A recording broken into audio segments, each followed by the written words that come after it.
Today I'll teach you guys how you guys can upload long videos on Facebook story. So first I will click on create story at the top so I can go on the story creation page of Facebook. Over here, as you guys can see, I have a video which is 1 minute 17 seconds. Now Facebook doesn't allow you to upload a story which is above 60 seconds.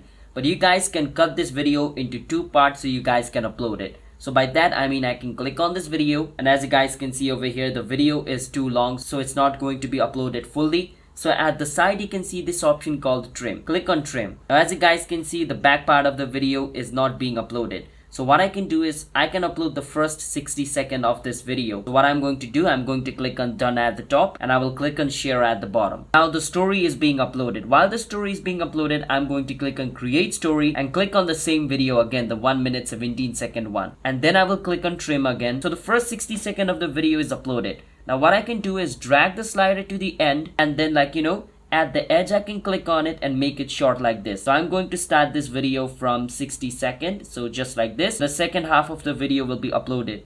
Now I can click on done at the top, click on share, and as you guys can see, now the story is being uploaded. The first part is this and the second part will continue like this. So the only way to upload a long video on Facebook story is to cut it. So if it is like 2 minutes, cut it in half, first section, the second section. If it is more than that, you need to cut. Alright, so it depends on that. So that's how you guys can upload long video on Facebook story. Hit the subscribe to our channel one step. I'll see you guys next time.